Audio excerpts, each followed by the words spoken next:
Hello viewers, আজ আমি class 7-এর ইতিহাসের পঞ্চম অধ্যায় মুঘল সাম্রাজ্যের যে তোমাদের টেক্সটে অনুশীলনের প্রশ্নগুলো রয়েছে সেগুলো আজকে তোমাদেরকে দেখিয়ে দেবো। তোমাদের মাথায় রাখবে সেকেন্ড ইউনিটের পরীক্ষা কিন্তু এই চ্যাপ্টারটা রয়েছে এবং তোমাদের পরীক্ষাতে কিন্তু অনেক স্কুলে, বেশিরভাগ স্কুলে এই অনুশীলনের প্রশ্নগুলো থেকে প্রশ্ন দেয়। তাই প্রত্যেকে কিন্তু বইটা ভালো করে পড়ার পর এই অনুশীলনের প্রশ্নগুলো একবার হলেও দেখে যাবে, ঠিক আছে? তাই আজকের ভিডিও খুব ইম্পর্টেন্ট ভিডিও, প্রথম থেকে শেষ পর্যন্ত প্রত্যেকেই দেখো, তোমাদের প্রত্যেকেরই সুবিধা হবে। তো চলো শুরু করছি। তো দেখো, প্রথম প্রশ্ন রয়েছে, ঘরঘরার যুদ্ধে বাবরের অন্যতম প্রতিদ্বন্দ্বী কে ছিলেন? ব্র্যাকেটে অনেকগুলো অপশন দেওয়া রয়েছে, তার মধ্যে রয়েছে রানা সঙ্গ, ইব্রাহিম লোদি নাকি নসরত খান। উত্তর হবে নসরত খান, ঠিক আছে? এই প্রশ্নগুলো অনেকে স্কিপ করে, ভালো করে পড়ে যায় না। পরীক্ষাতে কিন্তু এখান থেকে প্রশ্ন দেয়, বারবার করে বলছি, যদি না জেনে থাকো অবশ্যই জেনে নাও আর বন্ধুদের কাছে শেয়ার করে দাও, ঠিক আছে? এই বইয়ের এই প্রশ্নের উত্তরগুলো প্রত্যেকেরই জানা দরকার, ওকে? তারপরে প্রশ্ন, বিলগ্রামে যুদ্ধ হয়েছিল কত খ্রিস্টাব্দে? দেখো, বিলগ্রামে যুদ্ধ হয়েছিল 1540 খ্রিস্টাব্দে। এগুলো কিন্তু আসে। জাহাঙ্গীরের আমলে শিখগুরু, কোন শিখগুরুকে প্রাণদণ্ড দেওয়া হয়? উত্তর হবে অর্জুন, ঠিক আছে? আমি হাইলাইট করে দিচ্ছি তোমাদের সুবিধার্থে, তোমরা কিন্তু অবশ্যই বই খুলে বইয়ে অ্যান্সারগুলো করে নেবে। রাজপুত নেতাদের মধ্যে মুঘল সম্রাটদের সঙ্গে জোট বাঁধেননি রানা ড্যাশ কোন? রানা প্রতাপ সিংহ, রানা মান সিংহ নাকি রানা যশবন্ত সিংহ? উত্তর হবে রানা প্রতাপ সিংহ, ঠিক আছে? তারপর, আহমেদনগরের প্রধানমন্ত্রী ছিলেন কে? আহমেদনগরের মন্ত্রী ছিলেন মালিক অম্বর, ঠিক আছে? আমি তোমাদের যে সাজেশনগুলো দিয়েছি সেগুলো তো করবেই, সঙ্গে এই টেক্সটের অনুশীলনের প্রশ্নগুলো ভালো করে দেখে যাবে, ওকে? আমি চাই তোমরা প্রত্যেকেই ইতিহাসে 25-এ 25 পাও, তাই একটা নম্বরও বাদ যেন না যায়, সেইভাবেই আমাদের কিন্তু পড়তে হবে, কি তাই তো? তাই এইগুলো কিন্তু ভালো করে দেখে যাবে। যেবার যারা ভিডিওটা দেখছো অবশ্যই কিন্তু বন্ধুদের কাছে শেয়ার করে দিও। তারপর, নিম্নলিখিত বিব্রতগুলোর সঙ্গে তার নিচের কোন ব্যাখ্যাটি তোমার সবচেয়ে মানানসই বলে মনে হয়? দেখো, কোন ব্যাখ্যাটা এই বিবৃতির সঙ্গে মানানসই, এটাই হচ্ছে প্রশ্ন। তো বিবৃতি কয়ে বলছে, মুঘলরা তৈমুরের বংশধর হিসেবে গর্ব করত। ব্যাখ্যা একে কি বলেছে? তৈমুর ভারতে মুঘল শাসন প্রতিষ্ঠা করেছিলেন, নাকি তৈমুর একসময় উত্তর ভারত আক্রমণ করে দিল্লি দখল করেছিলেন, নাকি তৈমুর ছিলেন একজন সফাবী শাসক? এর মধ্যে কোনটি এই মুঘলরা তৈমুরের বংশধর হিসেবে গর্ব করত এই লাইনের সঙ্গে মিলছে? দেখে না উত্তর। উত্তর হবে ব্যাখ্যা 2, অর্থাৎ তৈমুর একসময় উত্তর ভারত আক্রমণ করে দিল্লি দখল করেছিলেন, ঠিক আছে? এইভাবে তোমাদের কিন্তু প্রশ্ন উত্তরগুলো করতে হবে। তারপর বিবৃতি, হুমায়ুনকে একসময় ভারত ছেড়ে চলে যেতে হয়েছিল কেন? দেখো, তিনি নিজের ভাইদের কাছে যুদ্ধে পরাজিত হয়েছিলেন, তিনি শের খানের কাছে যুদ্ধে পরাজিত হয়েছিলেন, তিনি রানার সঙ্গে যুদ্ধে পরাজিত হয়েছিলেন। আচ্ছা, আমি উত্তর বলার সঙ্গে সঙ্গে যদি কেউ আমার আগে তোমরা উত্তর বলতে পারো অবশ্যই কমেন্টে কিন্তু জানাবে, ঠিক আছে? কমেন্টে দেখবো কে আমার আগে অ্যান্সারগুলো করতে পারছো, কারণ তোমাদের অলরেডি পড়া কিন্তু হয়ে গেছে। এই প্রত্যেকটার উত্তর তোমাদের দেওয়া কিন্তু উচিত, নিজেরাই কিন্তু উত্তর দিতে পারবে। তো দিয়ে দাও, যে যে উত্তরগুলো পারবে অবশ্যই কমেন্টে দিয়ে দাও, ঠিক আছে?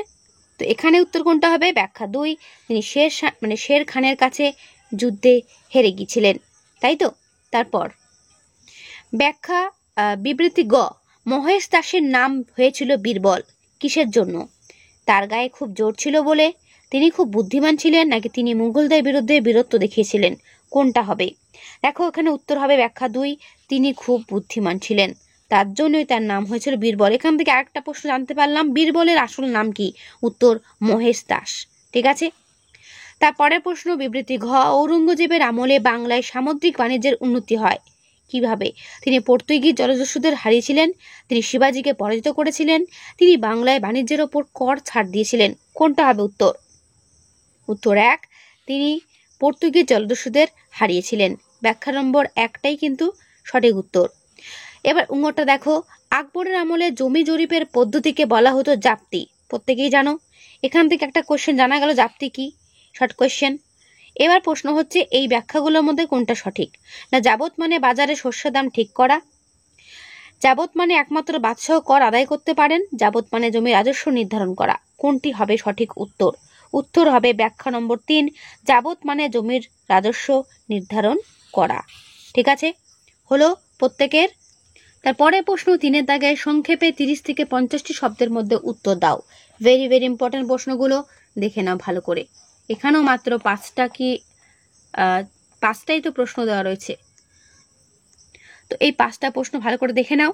মুঘলরা কেন নিজেদের বাদশাহ বলতো? দেখে নাও উত্তর। মুঘলরা কেন নিজেদের বাদশাহ বলতো?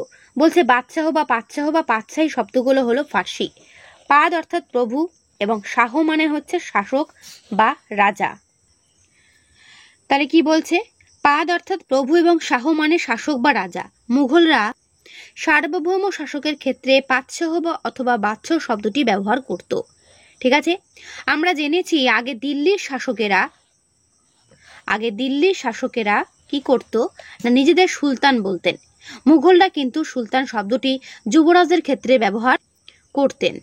বাদশাহ উপাধি ব্যবহার করে মুঘলরা বোঝাতে চাইতেন যে তাদের শাসন করার ক্ষমতা অন্য কারোর অনুমোদনের ওপর নির্ভরশীল নয়। তাহলে এই অ্যান্সারটা কিন্তু এই পর্যন্তই হবে। বোঝা গেল? খুব সুন্দর করে এই বইটা দেওয়া রয়েছে, আমি তোমাদের দেখিয়ে দিচ্ছি, ভালো করে করবে। তারপরে প্রশ্ন, হুমায়ুন আফগানদের কাছে কেন হেরে গিয়েছিলেন? দেখে নাও উত্তর। হুমায়ুন আফগানদের কাছে কেন হেরে গিয়েছিলেন? বলছে বাবরের মৃত্যুর পর তার পুত্র হুমায়ুন দিল্লির বাদশাহ হন। বড় বড় প্রশ্নগুলো তোমাদের বলে রাখি, মুখস্থ যদি কারো না হয় গল্পের মতো করে পড়ে যাবে।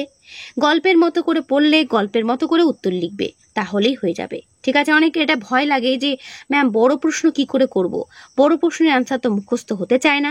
তাদের জন্য বলি, বারবার করে গল্প যেরকম করে আমরা পড়ি সেইভাবে গল্পের মতো করে প্রশ্ন উত্তরগুলো পড়বে, গল্পের মতো করে উত্তর লিখে দিয়ে আসবে, তাতে কোনো অসুবিধে নেই, ফুল মার্কসই পাবে। ঠিক আছে, আর ইতিহাস তো জানো, ইতিহাস মানেই হচ্ছে গল্প। তারপর বাবরের সঙ্গে তার সামরিক অভিজাতদের পারিবারিক এবং বংশগত যোগ ছিল। শাসক শ্রেণীর সঙ্গে অভিজাতদের এই যোগ মুঘল শাসনের অন্যতম বৈশিষ্ট্য। বাবরের পুত্র হুমায়ুনের আমলে কিন্তু এই যোগ অনেকটাই আলগা হয়ে পড়ে। তার দুঃসময়ে ভাইরাও তাকে সাহায্য করেনি। তৈমুরীয় নীতি মোতাবেক উত্তরসূরিদের মধ্যে যে অঞ্চল ভাগ করার প্রথা ছিল, হুমায়ুন কিন্তু তা মানেননি। তিনি সাম্রাজ্যের শাসনভার নিজের হাতেই রেখেছিলেন। ভাইদের কেবল কিছু অঞ্চলে দায়িত্ব দিয়েছিলেন। সরাসরি শাসনের দায়িত্ব না পাওয়ায় তারাও সাম্রাজ্য রক্ষা করার তাগিদ অনুভব করেননি। তাই শেষ অবধি একজোট হয়েও আফগানদের বিরুদ্ধে মুঘল বাহিনী জয়ী হতে পারেননি। বোঝা গেল? তাহলে এই হচ্ছে মূল কারণ আফগানদের কাছে হুমায়ুন হেরে যাওয়ার। ঠিক আছে, তারপরে প্রশ্ন, ঔরঙ্গজেবের রাজত্বে কোন মুঘল অভিজাতদের মধ্যে রেষারেষি বেড়েছিল? দেখে না উত্তর। ঔরঙ্গজেবের আমলে মুঘল অভিজাতদের মধ্যে রেষারেষি বাড়তে থাকে। 1658 থেকে 1707 খ্রিস্টাব্দ পর্যন্ত ঔরঙ্গজেবের শাসনকালে দাক্ষিণাত্যের বিজাপুর ও গোলকোন্ডা অঞ্চলে অনেক চেষ্টার ফলে মুঘলদের দখলে আসে। ফলে মারাঠা ও দক্ষিণী মুসলিম অভিজাতরা মুঘল শাসনে যোগ দেয়। এর ফলে যদিও মনসবদারি ব্যবস্থায় বৈচিত্র্য বেড়েছিল, কিন্তু তার সঙ্গে মনসব পাওয়া নিয়েও অভিজাতদের মধ্যে রেষারেষি তৈরি হয়েছিল। ঠিক আছে, মথুরায় জাট কৃষকরা এবং হরিয়ানার সতনামী কৃষকরা বিদ্রোহ করে। শিখ ও মারাঠারা মুঘল শাসনের বিরুদ্ধে প্রতিরোধ গড়ে তোলে এবং রাজপুতদের সঙ্গে সংঘাত বাড়ে এবং দাক্ষিণাত্যে যুদ্ধের ফলে সাম্রাজ্যের আয়তন বাড়ে এবং সমস্যাও বাড়ে। মুঘলদের সঙ্গে বিভিন্ন অভিজাত গোষ্ঠীর যে যোগসূত্র তৈরি হয়েছিল তা অনেকটাই নষ্ট হয়। তারা নিজেরা মুঘল সাম্রাজ্যকে ব্যক্তির স্বার্থে ব্যবহার করার চেষ্টা করে। বোঝা গেল? এই হচ্ছে এর উত্তর। এরপরে প্রশ্ন, সুলহ-ই কুল কি? দেখে নাও। মুঘল সাম্রাজ্যের প্রশাসনিক আদর্শ ছিল মূলত বিভিন্ন গোষ্ঠীকে সাম্রাজ্যের সঙ্গে যুক্ত করে একটি যথার্থই ভারতীয় সাম্রাজ্য গড়ে তোলা। তাই আকবরের প্রশাসনিক আদর্শকে তৈমুরীয় ও পার্সিক এবং ভারতীয় রাজতন্ত্রের সংমিশ্রণ বলা চলে। এই আদর্শে বাদশাহ ঈশ্বরের ইচ্ছানুযায়ী শাসন করবেন এবং প্রজাদের প্রতি তার পিতৃসুলভ ভালোবাসা থাকবে, অর্থাৎ তার শাসন করার অধিকার অন্য কোনো শাসকের থেকে পাওয়া নয়। এই ক্ষমতা তার নিজের।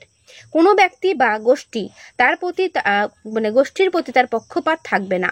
সকলের প্রতি সহনশীলতা এবং সকলের জন্য শান্তির এই পথকেই বলা হয় সুলহ-ই কুল। ভেরি ভেরি ইম্পর্টেন্ট এই প্রশ্নটা। সুলহ-ই কুল কি? টিকার জন্য আসতে পারে। ঠিক আছে, তাই ভালো করে করবে। বা তোমরা সুলহ-ই কুলটা এখান থেকেও করতে পারো, এখানেও খুব সুন্দর করে দেওয়া রয়েছে, যেটা তোমাদের ইচ্ছে হয় সেটাই করবে। এরপরে প্রশ্ন, মুঘল শাসন ব্যবস্থার সুবা প্রশাসনের পরিচয় দাও। দেখে না উত্তর। সুবা বলতে বোঝায় প্রদেশ। মুঘল সম্রাট আকবর তার সাম্রাজ্যকে 15টি সুবা বা প্রদেশে ভাগ করেছিলেন। এই প্রদেশগুলোকে বলা হতো সুবা। এবার বলছে সুবার প্রশাসন কি, বলছে সুবার শাসককে বলা হতো সুবাদার। তাছাড়া প্রতিটি সুবায় দেওয়ান, বক্সি, ফৌজদার, কাজী, আমিন, কানুনগো, কোতোয়াল, ওয়াকিয়ান বিশ, পাটোয়ারি প্রভৃতি রাজকর্মচারী যুক্ত থাকতেন। প্রতিটি সুবা কয়েকটি সরকার ও প্রতিটি সরকার কয়েকটি পরগনাতে বিভক্ত ছিল। ঠিক আছে, এটুকু করলেই হবে। তো এই হলো তোমাদের 3 দাগের প্রশ্ন উত্তর। এরপর চলে আসে 4 দাগের। বলছে পানিপথের প্রথম যুদ্ধ, খানোয়ার যুদ্ধ ও ঘরঘরা যুদ্ধের মধ্যে তুলনা করো। পানিপথের প্রথম যুদ্ধে যদি মুঘলরা জয়ী না হতো তাহলে উত্তর ভারতে কারা শাসন করত? Very very important. আমি তোমাদের আগেও বলেছি, আবারও বলছি, টেক্সটের এই প্রশ্নগুলো কিন্তু অবশ্যই অ্যান্সারগুলো সবাই দেখে যাবে পরীক্ষা দিতে যাওয়ার আগে, কারণ এই অনুসরণের প্রশ্নগুলো কিন্তু পরীক্ষাতে কিন্তু দিয়ে দেয়। স্কুলে কি করে দেখতে চায় যে কোন কোন স্টুডেন্টরা কতটা কেয়ারফুলি পড়েছে। ঠিক আছে, পরীক্ষা হবে 25-এ। চেষ্টা করবে প্রত্যেকেই 25-এ 25 নম্বরটা নিয়ে নেওয়ার। স্কুলের এক্সামের তোমাদের প্রত্যেকেই কিন্তু 25-এ 25 পেতেই হবে। ঠিক আছে, তাই ভালো করে কিন্তু প্রত্যেকেই পড়বে। এটা আমার তোমাদের কাছে তোমাদের কাছ থেকে একটা এক্সপেকটেশন রইল, যাতে তোমরা খুব তাড়াতাড়ি 25-এ 25 পেয়ে আমাকে কমেন্টে লিখতে পারো যে ম্যাম হ্যাঁ ইতিহাসে 25-এ 25 পেয়েছি। তার অপেক্ষাতেই আমি থাকবো। তো দেখে নাও এর 4-এর কয়ের উত্তরটা। এই দেখো এর উত্তর। এখানে সুন্দর একটা বক্সের মধ্যে পানিপথের প্রথম যুদ্ধ, খানোয়ার যুদ্ধ ও ঘরঘরার যুদ্ধ সম্পর্কে ডিটেলসে একটা চার্টের মধ্যে দিয়ে দিয়েছে। এটাই হচ্ছে এর উত্তর। এটা ভালো করে করলেই হবে। ঠিক আছে, দেখে নাও, ভিডিওটা স্ক্রিনশট নিয়ে নাও অথবা পজ করে তোমরা খাতায় নোট ডাউন করো, যেটা তোমাদের সুবিধা হয় করে নাও। কিন্তু অ্যান্সারটা কিন্তু ভালো করে দেখবে এবং এর সঙ্গে অ্যাটাচ যে প্রশ্নটা করেছে সেই উত্তরটা দেখে নাও।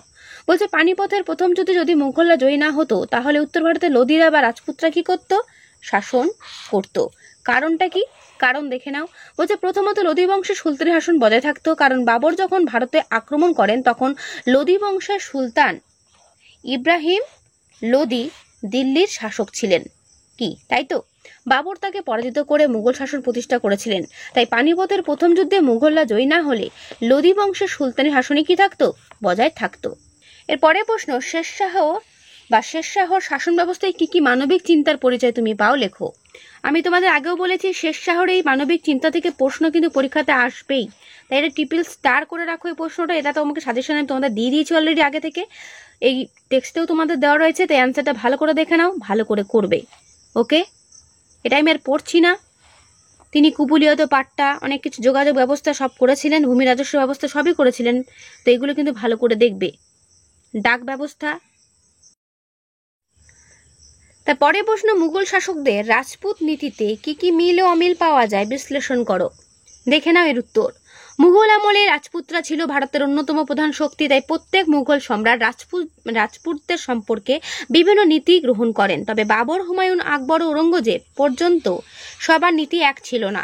তাই মুঘল শাসকদের রাজপুত নীতিতে অনেক মিল ও অমিল লক্ষ্য করা যায়। মিলগুলো কি কি না, আকবর থেকে ঔরঙ্গজেব পর্যন্ত সকল মুঘল সম্রাটগণ রাজপুতদের মনসব প্রদান করে মনসবদারি প্রথায় আওতায় এনেছেন বা চেয়েছিলেন আনতে। আকবর থেকে শাহজাহান পর্যন্ত মুঘল সম্রাটগণ রাজপুত পরিবারে বিবাহ করে উভয়ের সম্পর্ককে সুদৃঢ় করেছিলেন। আর অমিলটা কি না, মুঘল সম্রাট আকবর রাজপুতদের ওপর থেকে জিজিয়া কর ও তীর্থকর আদায় নিষিদ্ধ করেছিলেন। সম্রাট জাহাঙ্গীর ও শাহজাহান আকবরের রাজপুত নীতিতে অনুসরণ করেছিলেন, কিন্তু মুঘল সম্রাট ঔরঙ্গজেব পুনরায় কি করেছেন না, রাজপুতদের ওপর সেই জিজিয়া করটা আবার আরোপ করেছিলেন। ঔরঙ্গজেবের পূর্ববর্তী মুঘল সম্রাটগণ রাজপুতদের প্রতি ধর্মীয় সহিষ্ণুতার নীতি গ্রহণ করেছিলেন, কিন্তু ঔরঙ্গজেব রাজপুতানা অঞ্চলে প্রায় 200টি মন্দির ধ্বংস করে তাদের শত্রুতে পরিণত করেছিলেন। ঔরঙ্গজেবের ভ্রান্ত রাজপুত নীতি মুঘল সাম্রাজ্যের পতনের জন্য কি ছিল? দায়ী ছিল। তাহলে এই হচ্ছে মিল ও অমিল। তারপরে প্রশ্ন, দাক্ষিণাত্য অভিযানের ক্ষত মুঘল শাসনের উপর কি প্রভাব ফেলে? দেখে না উত্তর। মুঘল সম্রাট ঔরঙ্গজেবের দাক্ষিণাত্য বা দক্ষিণ ভারত দখল করে মুঘল সাম্রাজ্যের বিস্তার করতে চেয়েছিলেন। ঔরঙ্গজেবের দাক্ষিণাত্য দখলের যুদ্ধ মুঘল ইতিহাসে সুদূর প্রসারী প্রভাব ফেলেছিল। তার দাক্ষিণাত্য অভিযানের ক্ষত মুঘল সাম্রাজ্যের ধ্বংসের অন্যতম কারণ ছিল। তাহলে বলতে পারো মুঘল সাম্রাজ্যের ধ্বংসের কারণ কিন্তু ঔরঙ্গজেবের এই দাক্ষিণাত্য অভিযান। তো উদ্দেশ্য কি ছিল না, সম্রাট ঔরঙ্গজেবের দাক্ষিণাত্য অভিযানের উদ্দেশ্য ছিল দক্ষিণ ভারতের বিজাপুর, গোলকোন্ডা বড় বড় যে শহরগুলো এগুলোকে দখল করা ও শিবাজির মারাঠা রাজ্য কি করা? দখল করা। দাক্ষিণাত্য অভিযান কি? না, সম্রাট ঔরঙ্গজেব উত্তর ভারতের সমস্যা সমাধান করে 1681 খ্রিস্টাব্দে দাক্ষিণাত্য অভিযান করেন। বিজাপুর দখল, ঔরঙ্গজেব 1686 খ্রিস্টাব্দে বিজাপুরকে পরাজিত করেন ও দখল করেন। গোলকোন্ডা দখল কি? 1687 খ্রিস্টাব্দে ঔরঙ্গজেব গোলকোন্ডাকে পরাজিত করেন এবং দখল করেন। মারাঠা রাজ্য দখলের চেষ্টা। বিজাপুর ও গোলকোন্ডা দখলের পর ঔরঙ্গজেব সর্বশক্তি দিয়ে মারাঠা সাম্রাজ্য দখল করার চেষ্টা করেছিলেন। ঔরঙ্গজেব তার মামা শায়েস্তা খানকে পাঠিয়েছিলেন শিবাজিকে দমন করার জন্য, কিন্তু শায়েস্তা খান শিবাজির হাতে পরাজিত ও লাঞ্ছিত হয়ে কোনো মতে পালিয়ে বেঁচেছিলেন। তারপর জয়সিংহ দিল্লির খান শিবাজির বিরুদ্ধে অভিযান করেন এবং শিবাজির সঙ্গে পুরন্দরের সন্ধি স্বাক্ষর করেন 1665 খ্রিস্টাব্দে। 1666 খ্রিস্টাব্দে শিবাজি তার পুত্র শম্ভুজি আগ্রায় মুঘল দরবারে উপস্থিত হন, কিন্তু ঔরঙ্গজেব তাদের বন্দী করেন। কৌশলে শিবাজি সেখান থেকে পালিয়ে যান। ঔরঙ্গজেব তাকে আর পরাজিত করতে পারেননি, তাই তিনি শিবাজিকে রাজা বলে স্বীকার করে নেন। দাক্ষিণাত্য অভিযানের ফলাফলটা ভালো করে করবে। না, দাক্ষিণাত্য অভিযানের জন্য ঔরঙ্গজেব প্রায় দীর্ঘ 25 বছর রাজধানী থেকে দূরে ছিলেন, ফলে মুঘল কর্মচারীরা নিযুক্ত বা নিয়ন্ত্রণমুক্ত দুর্নীতিগ্রস্ত হয়ে পড়েছিল। দাক্ষিণাত্যের যুদ্ধের ফলে মুঘল রাজকোষ শূন্য হয়ে যায়। 25 বছর ধরে যুদ্ধ করেও দাক্ষিণাত্য থেকে তার লাভ হয়নি, বরং ধ্বংসের পথ প্রশস্ত হয়েছিল তার। ঠিক আছে, ভালো করে করবে এই প্রশ্নটি। এরপরে প্রশ্ন, মুঘল সম্রাটদের কি কোনো নির্দিষ্ট উত্তরাধিকার নীতি ছিল? উত্তরাধিকারের বিষয়টি কেমনভাবে তাদের শাসনকে প্রভাবিত করেছিল দেখে নাও। ভারতের মুঘল সম্রাটদের কোনো নির্দিষ্ট উত্তরাধিকার নীতি ছিল না। মুঘল শাসনে উত্তরাধিকার নীতির প্রভাব কি? তৈমুরীয় নীতি। বলছে মুঘল সম্রাটগণ ছিলেন তুর্কি নেতা তৈমুরলঙের বংশধর। এটা তোমরা প্রত্যেকেই পড়েছ।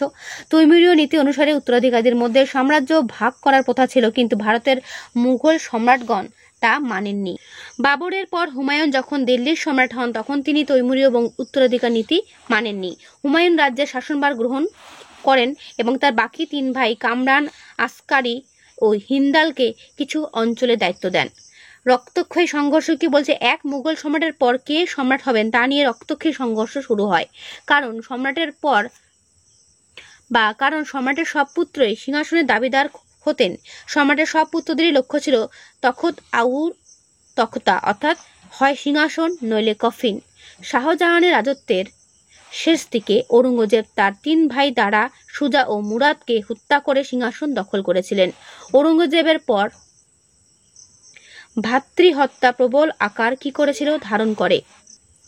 ঔরঙ্গজেব তার 3 ভাই সঙ্গে এরকম করেছিল। এরপর হচ্ছে অভিজাতদের ক্ষমতা বৃদ্ধি। মুঘল সিংহাসনে উত্তরাধিকার নিয়ে অভিজাতরা বিভিন্ন রাজপুত্রের সমর্থক হয়ে ওঠে। যিনি সম্রাট হতেন তার সমর্থক অভিজাতদের ক্ষমতা বৃদ্ধি পেত, ফলে অভিজাতরাও ক্ষমতা দখলের প্রতিযোগিতায় মেতে উঠত। মুঘল সাম্রাজ্যের অবক্ষয়। বলছে মুঘল সিংহাসনে উত্তরাধিকার নিয়ে সাম্রাজ্যে গৃহযুদ্ধ হতো, ফলে মুঘল সাম্রাজ্যে বিশৃঙ্খলা দেখা দেয়। এর ফলে সম্রাটের ক্ষমতা কমে যায়, অর্থ সংকট সৃষ্টি হয় এবং মুঘল সাম্রাজ্যের অবক্ষয় ঘটে। বোঝা গেল? তো এই হলো 4 দাগের প্রশ্ন উত্তর।